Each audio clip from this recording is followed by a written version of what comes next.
Olá pessoal, boa tarde, tudo bem com vocês? Hoje eu quero falar para vocês sobre a expansão marítima e comercial europeia. Para falarmos da expansão marítima, temos que estudar várias situações, como por exemplo, o que se conhecia, a busca de novos caminhos, o pioneirismo português, o interesse espanhol, a divisão do mundo e as trocas comerciais.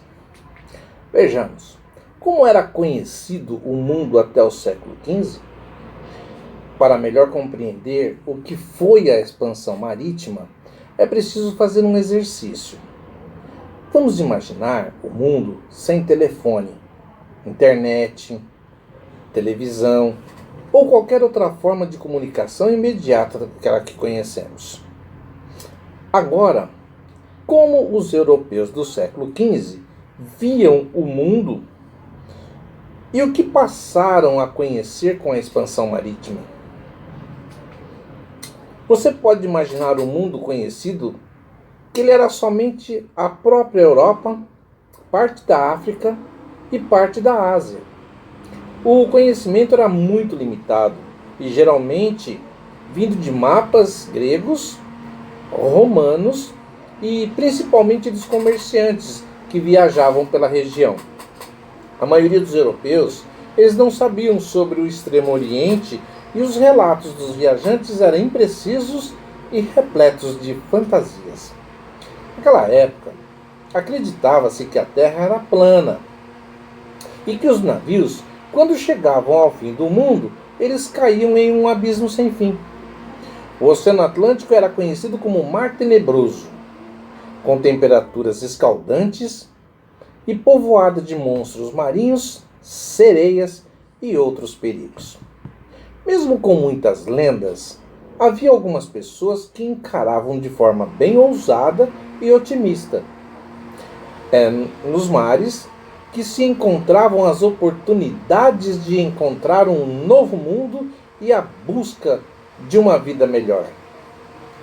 Mas por que buscar novos caminhos? Até o século XV, o Atlântico era o grande obstáculo para os europeus, mas eles começaram a buscar rotas que os levassem aos relatos de riquezas orientais.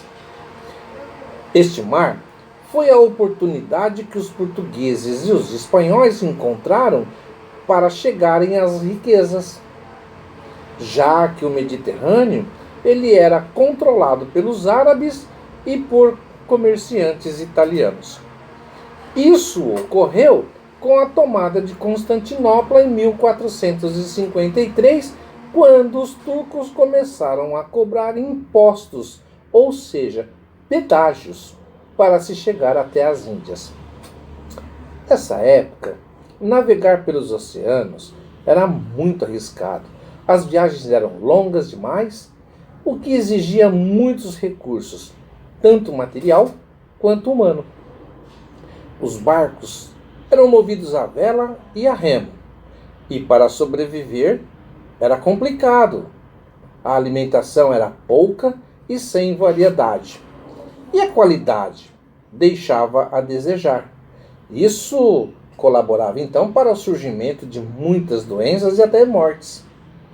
Então eu pergunto, valia a pena correr tanto risco? Quais as riquezas que eles buscavam? Vocês podem não acreditar, mas eles buscavam as especiarias do Oriente, além, é claro, das riquezas minerais. As especiarias variavam muito, por exemplo, flores, frutas, sementes, cascas de árvores, cravo, canela, noz moscada, gengibre, entre outros produtos que desse lucro. Esses produtos eram apreciados na culinária e também na fabricação de óleos, cosméticos, incensos e até mesmo de medicamentos. Veja bem, hoje em dia, continuamos utilizando essas mesmas especiarias? E para comprá-las, temos as mesmas dificuldades? Observa bem. Como essa expansão marítima foi importante? Conquistou-se novas terras, ocorreu a expansão da fé católica e a ampliação dos mercados consumidores dos produtos que a Europa produzia. Mas como tudo isso começou? Vamos lá. Primeiro foram os portugueses que começaram a explorar o Atlântico. E por que dizer pioneirismo? Eles tinham a posição geográfica que ajudava, a centralização política, os recursos econômicos para se investir, já se comercializavam com o norte da Europa. Eles tinham domínio das técnicas de navegação para a época. Isso porque eles tinham um centro de estudos náuticos, em Sagres, onde se reuniam geógrafos, cartógrafos, astrônomos, matemáticos, navegadores e construtores de embarcações. E também aqueles que aperfeiçoavam os instrumentos de navegação. Já os espanhóis, eles vieram em seguida, pois eles estavam em processo de expulsão dos muçulmanos do seu território. Incapacitados momentaneamente, a corte decide contratar navegadores em seu nome. Mas, como se, nessa época, o rei possuía prestígio, mas não tinha dinheiro. Já a burguesia tinha dinheiro, mas não tinha prestígio. Daí então, burguesia e nobreza resolveram apoiar-se e tirar proveito disso. Primeiro veio Cristóvão Colombo, que era genovês, e em seguida Fernão de Magalhães, que era português. Depois vieram os espanhóis, Hernán Cortés e Francisco Pizarro. Muitas foram as conquistas nessa época. Mas, e agora? Como dividir tudo isso? A expansão marítima, ela gerou um grande descontentamento e desentendimento entre Portugal e Espanha, devido às terras recém-descobertas.